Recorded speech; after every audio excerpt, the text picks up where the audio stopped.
Hey, everybody. Thanks for downloading this very special and historic Black and Gold podcast episode brought to you each and every week by Boonshine Brewing Company. They're trying to make the high country a better place and help Boonshine. And right now, they have their holiday hours going on. They've been closed since December 22nd, but they are open. So we're recording this on a Saturday, so I guess that's not very relevant. They're opening today, 11:30 to 10 p.m. today on Saturday, the 27th, the 28th. They're open 11:30 a.m. to 9 p.m. They are totally closed the day of the bowl on December 29th. Guess what? They're also closed on December 30th. So don't go in. Don't go in on that Tuesday. Wednesday, 11:30 a.m. to 5 p.m. and then closed on New Year's. But happy holidays and cheer to everybody who's listening and getting ready to celebrate New Year's. Of course, we just had Christmas, and this is historic because we've never, ever recorded an episode in between Christmas and New Year's. We've never done it. It's a first. So we're going to jump right into it. I'm your host, Alex Johnson. With me, as always, the world's most famous App State fan. And here we come, recording on, and again, I don't record on a Saturday morning before either. We might be making history on two fronts, Charles. Merry Christmas. How are we doing? Merry Christmas. It's funny when the holidays are around, you really don't know what day it is. You just know when you're not supposed to go to work or when you are supposed to go to work. And, when Christmas was, when New Year's might be. It's exactly a week later. But yeah, I don't think we've ever done anything on a Saturday morning that I can remember. And so just like we did for Thanksgiving, we never did anything when we did that either. So this is fun. We're breaking new boundaries. It only took 11 years to do something different. But hey, did we do what we got to do? You've your family's been under the weather for what it seems like a month and a half, and I hate that for you, Ben. I know that's been tough, but we're doing it now because this is when we could do it. So here we are. Yeah, that's right. No, I appreciate that. Yeah, it's been a very long period of time. November, December has been very hard. I was at urgent care yesterday, and we at some point we went. In the last 2 weeks we've taken my daughter to go get fluids at the hospital. It's been nuts, but here we are. We're giving our all for Appalachia State here. We wanted to record this bowl preview actually last Sunday. That's what we wanted to do, and health wise, body temperature wise, just could not get it done. Then Christmas happened. So here we go. And we really do hope all the listeners had a great Christmas, had good times with their families. And there's plenty of you that'll be heading down to Birmingham, I guess, tomorrow. I guess some people might already be down there. But for this very convenient 2 p.m. kick on a Monday afternoon coming up here. So we'll be talking about that. And we've it's been a very quiet time for all sports, of course. I mean, this is what you get around Christmas time. We have not covered basketball in a couple weeks, so we will talk a little bit about football. But again, with football, there's not a depth chart. One of the things that in a situation like this, you might talk about, oh well, since JJ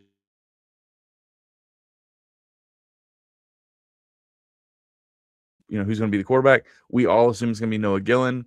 I know I looked at the probably a lot of people did this, but when you look at the videos of the practice videos or whatever, you look to see who the red jerseys are. I saw number 11 and I saw number 6 jersey, Matt Wilson playing quarterback. This is what I'm guessing. That's what I'm assuming. So anyway, we're still going to cover the upcoming game here. But do you want to get to Olympic sports here? Brought to you by Styles Roofing. Those of you in the greater Charlotte area need to know they are the best in the business. 704-842-1874 for those that need roof repair or replacement. And folks, they're not taking money up front. They're only going to get paid when the job is done and you're satisfied. I mentioned this last show. There are some horror stories of people that are paying roofers up front, half up front, and they're just not showing up, or they're showing up really late. And I can't think of a more nightmare situation than just having materials in your front yard and your roof still leaking. And anyway, but that's not gonna happen with Styles Roofing and Community One Insurance. If you want to go into 2026 saving some money and getting better service from your insurance, whether that's home, auto, business, your boat, whatever it is, whatever your insurance needs are, you need to get in contact with Zach Ligon or Matthew Johnson at Community One Insurance. Both of them, Appalachian years, love working with Appalachian bands. The number to call or text.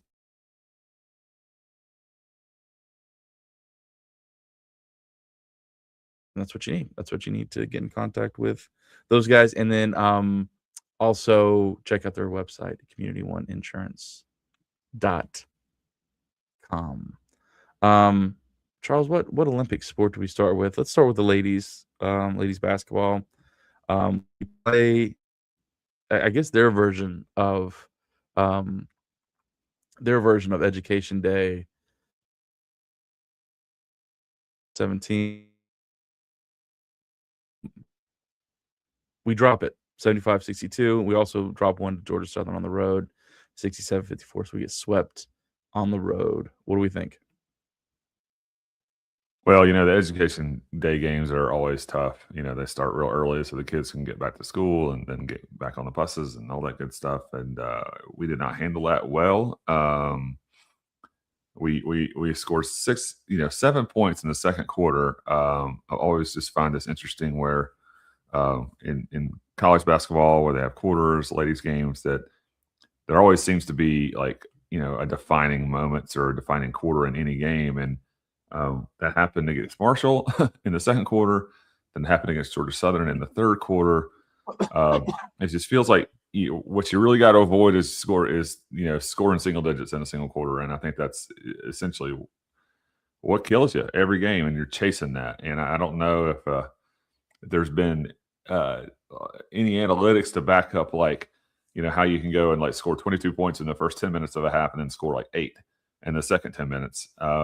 And I don't know if the quarter breaks have anything to do with it. I don't know if the foul situation has anything to do with it. It's just very interesting to me. It just seems like that's always what happens. It's what the issue is. I didn't get to see due to timing. I didn't get to watch either of these games, but it's just from a broad look. That's just kind of what happens, and that's how we've lost both these games by 13 points. Both of them, both on the road. I know that Wednesday game is weird, and then a long trip to Statesboro after being in Huntington.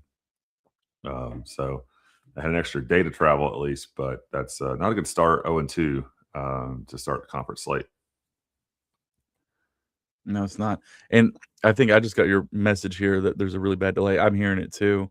So I don't know what this is going to sound like for everybody else. We're dealing with literally everything. We're dealing with the technological illness, the physical illness, timing. We're dealing with everything here on the Black and Gold podcast this morning. So it just is what it is. We don't have anything to talk about with wrestling because I think we actually recorded the night that we faced Duke and beat them 31-9. That's correct. The next thing that they have is the Southern's. Ooh, pardon me. The next thing we have is the Southern Scuffle at Chattanooga. That's not until January 3rd and 4th. So wrestling is taken care of here. Basketball. So man, this is crazy. So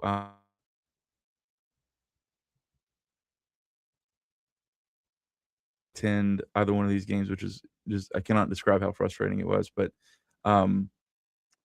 beat Coastal at home, looked good. It's kind of back and forth there early, and then really shut them down. Just typical Appalachian State. Dustin Kern's defense. Good win, good solid home win against Coastal, and then a terrible Georgia State team comes. Terrible, right? Were they 2-10 or something terrible like?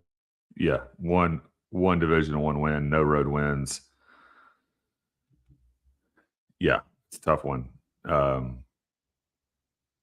Yeah, that is just it was mind-boggling. It was it's kind of a really rough display of basketball all around, and you kind of felt it from the opening tip. I think we missed 4-point play opportunities right in the first couple of minutes, and although we led after the first few minutes, it was we just bled it out. We just did not play up to what they wanted. That they came in and they wanted to win, and they did. And there were times they gave us every opportunity to get back in the game, but we just didn't match their intensity the entire night. You can look at the stat sheet, and it doesn't really show through. I mean, like Georgia State had more turnovers than we did. We didn't necessarily share the basketball very well. Um, shot.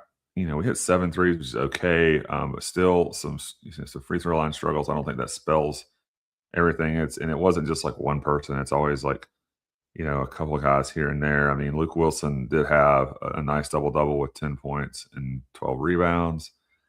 Kason Jennings only had 10 points. Really rough night for him shooting the basketball. And then Alonzo Dodge, he was leading scorer with 19, who's really come on, in the last couple of weeks. I think he's, realized, hey, I'm going to play a lot of minutes and we need an extra score. We got to find them. But not a lot off the bench. This is it's just really tough. Every time we kind of like mounted a slight run, and at Georgia State, they'd always hit a shot or two, or we'd have a bad possession, and I just didn't, just couldn't get anything going. Very disappointing loss to what appears to be a very bad Georgia State team.